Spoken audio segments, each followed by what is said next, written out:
And greetings, this is Dr. Andy Yates on the Incongruous channel. And just so you know, I do a show on Beetroot Radio, and they're available on www.beetrootradio.co.uk. That's beetrouteradio.co.uk. And there's a player on there, and my show is on Saturday nights. We're talking Greenwich Mean Time here. 8 p.m. till 10 p.m. So that is me live on there. And I do a hour and 30 show, and it's kind of on eclectic, eccentric subjects. I sort of divide them into different categories for the purpose of my website, which I'll discuss in a moment, into paranormal, conspiracy, life, origins, dark, and the UK. So paranormal being UFOs, aliens, cryptozoology, stuff like that. Conspiracy being what our government could be, might be doing to us. How big corporate, big agro, big pharma, and so on are doing to us. You might hear some little scratchy noises. That'll be my dogs. Life, which is, I've done ones on beer, on food, on clothing, that sort of thing. Origins would be on the cosmos. I've certainly done one on dark energy and matter, one on, near-Earth objects, stuff like that. Dark. Well, dark is any subject I can't think that fits basically in anywhere else, but it's kind of, I did one on cannibals, for example, which was dark, because it's all about eating people and asking the question, would you eat somebody else? So it's kind of interesting that way. And then UK, because I am British. I'm actually dual citizen, but I'm British citizen living in Britain. This is British weather that you're seeing going on around here. And so a lot on the UK, a lot of things mainly from a UK's perspective. All my shows are from mainly a UK perspective. And so that's in the UK part of that. You will find that channel, those podcasts, because what I do is take the ones from the radio show, take out the music because of copyright reasons. There goes the dog again.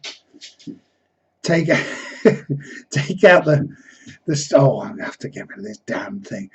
The dog loves being near me. You can't bless her for that. You can't do that. And she'll just follow you around everywhere. If I shut the door, she'd scratch at the door. So I let her in, and then she gets comfortable and then walks, and it's a hard vinyl floor in here. Whatever. This is the way it is. This is why this show is called Incongruous, because it doesn't fit in any category. All right? So the idea of YouTube is it's just basically simple broadcasts of thoughts on my show. I've got a set of notes here. I'm just kind of looking down at them occasionally just to keep me on track, because I want to finish in a reasonable amount of time, make this short. But www.drandyates.com, DRANDYY again, ATES.com. That is my website. On the website are podcasts, playable podcasts. It looks lovely on a phone. Of all the different things in those 6 categories. And there's at least 50 shows there. So you can go back in time and so on and so forth. Okay, so let's talk about why there's an Incongruous channel. What's that about? Well, let's go at it from this perspective. My dad was the son of a grocer. My mother was a motor worker. My grandmother was a grocer. Granddad was a motor worker and worked for the Austin Motor Company, funnily enough. I've got a gold watch upstairs that he got after 25 years service. And he did okay, did good. He was a mayor of the town of Stratford-upon-Avon, and he was also a bank manager. My mum was the daughter of a merchant seaman. She had a very interesting kind of lively life before she met my dad, and then they travelled with the military. But she was at one time a dancer, like a chorus line dancer. She was also a civil servant during the war, and that's how she met my dad. So they were working from, I would say, a blue-collar background, more of a blue-collar background, or a working-class background, to the middle class. as would be stated by other people, not me, because I kind of don't want to divide people up like that, but that's the way it is. Which, of course, moving from the working class to the middle class is the great British dream. It comes from America, of course, but it's the great British dream. That's how it's sold to you. First, I joined the Royal Air Force as an airman, and I thought I'd work through the ranks just like my dad did. I could say my dad had the advantage of having a war in the middle of that, World War II, but it was not a good idea, I don't think, anyway. And I had a diploma in engineering, so that was enough to jump me through. I could have gone directly for officer selection, not saying I would have been selected, but I could have gone for that. Didn't. So basically, I joined as an airman, wasted 6 years of my life. It was kind of stupid and stuff like this. And then I realized if I was going to make anything of this, because I was contracted, you're in for a particular time, I needed to pass the exams and do a bit of work to get to junior NCO at least, get a bit more money, tiny bit more respect. And at the same time, I went for officer selection twice. But I can honestly say I wasn't ready. Third time, I went as a senior NCO. I was ready. I was prepared. I was genned up. I was fit and healthy. I belonged to all the right organizations. I had everything. And I went to a couple of senior officers on the base I was at who had been on the selection committee for officer selection and said to them, hey, can you give me a hand? And they sort of took it on as a project, and they briefed me and interviewed me and did all kinds of things with me like this. And they said, you are good to go. So off I went. I did a great performance, I think. I was ready for any challenge, and I met it, and I think I completed most of them. And I certainly met them with a spirit that they might be looking for a future military leader, I suppose. All boxes were checked. And what they said at the end was, well, look, we're selecting 10 out of 109. You are at the top, amongst others. You scored very well, you performed very well, but we find you to be incongruous. And so we haven't selected you. Try again next time. Thanks very much for your effort. That was it, out the door. Well, I went back and I spoke to these senior officers and I said, what's up? Come on, I did everything.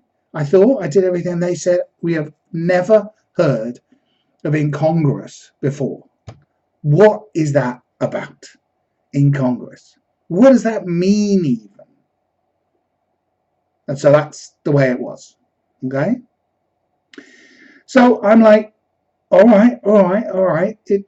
At the time I was quite upset, but then after a while I kind of started to think, well, this is kind of a compliment, isn't it? Because what they're basically saying is you don't fit in the box. You're not cookie cutter. You're different and we don't understand you, and so we're kind of a little bit fearful of what you might do, so we're not going to select you, especially as we've got 109 people to pick from.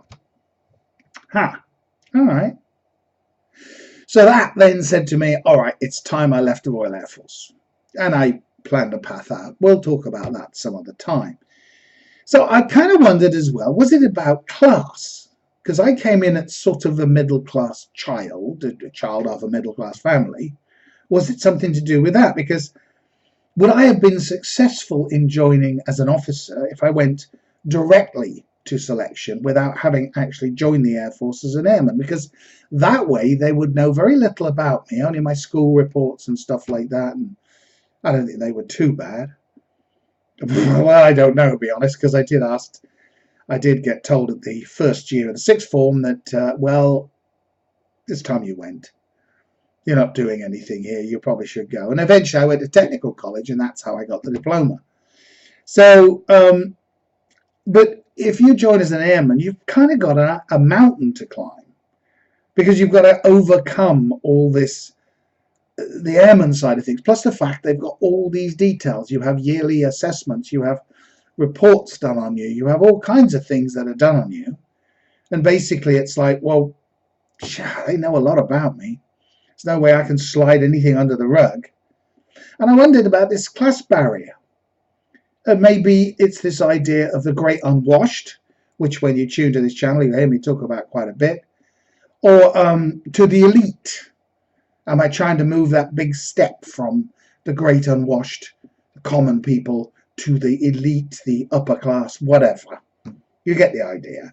Anyway, because in the Air Force, you've got to have rank for the maintenance of discipline, but often it ends up being turned into this idea of us and them. We are a different class from them. They are a different class from us. And then I realized, looking back in my notes as I was preparing for this, I keep using the word they. And we all do this, don't we? Or they ought to do something about this. Well, they're responsible for that. Or why do they let this happen? Who is they? Who is they? There is only me.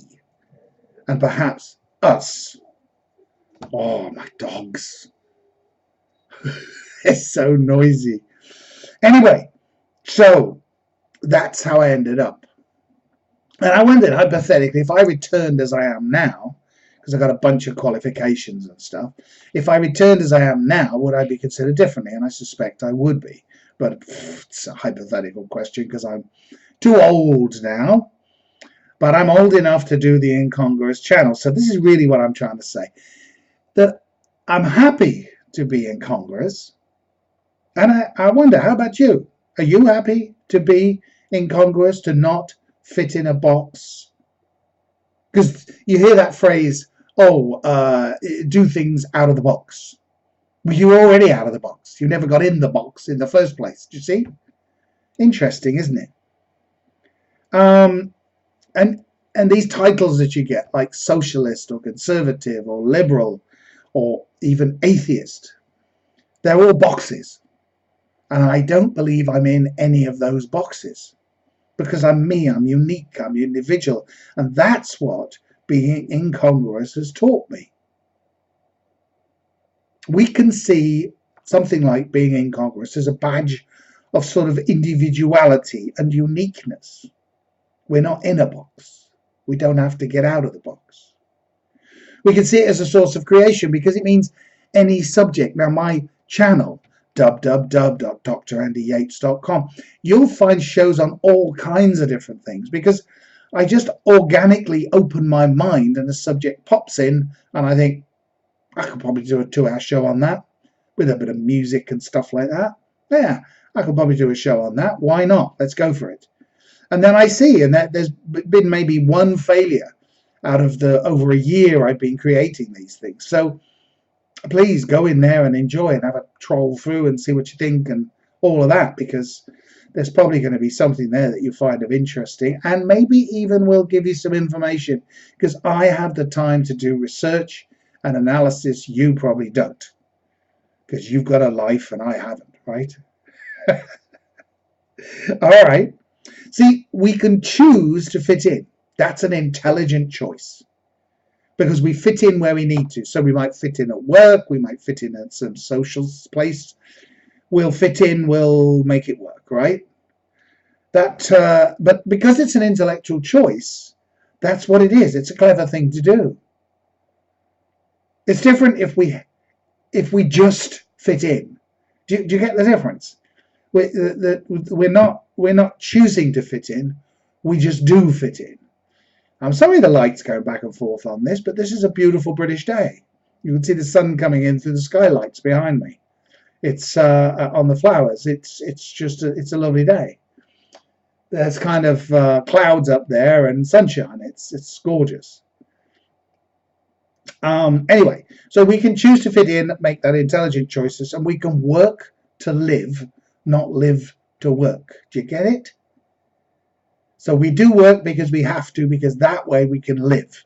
We can do the things we want to do. We don't just simply live our life because around work. You get it? Unless your work is some kind of dedication, or you work for perhaps something that does good in the world or whatever, which should be a great thing, wouldn't it? As I said, we can choose to not fit in. We can choose to say, no, I'm not going to be party to that. No, I'm not going to support that. Here's the dog again. Well, we'll see how this turns out. Anyways, bless her. Oh, she's such a lovely little thing, and she just loves me. I don't deserve it, I'm sure, but she just does. Anyway, so we can choose not to fit in and comply to the comfortable norms. We can choose to be ourselves, because in being incongruous, I believe there is freedom, right? You don't have to come out of the box, because you don't have to think out of the box. You don't have to act out of the box, because you never went in the box in the first place. This is the Incongruous channel. What I'll be doing is basically taking my shows that I do on Beetroot Radio. I've explained all of that, and using the notes to do just like I've done it now. I'll wing it, right? Just to throw some thoughts out there to talk about it. Nothing needs to be references. None of this is copyright. It's just me talking off the top with a set of notes to help me kind of keep on track. So that's all it is. So I hope you enjoyed the Incongruous channel. Don't forget to check out my site, www.drandyyates.com. Don't forget to check out Beetroot Radio on www.beetrootradio.co.uk. And there's a player on there if you want to listen live. First thing you come to, it's all good. This is Dr. Andy Yates, Incongruous. Thanks for listening.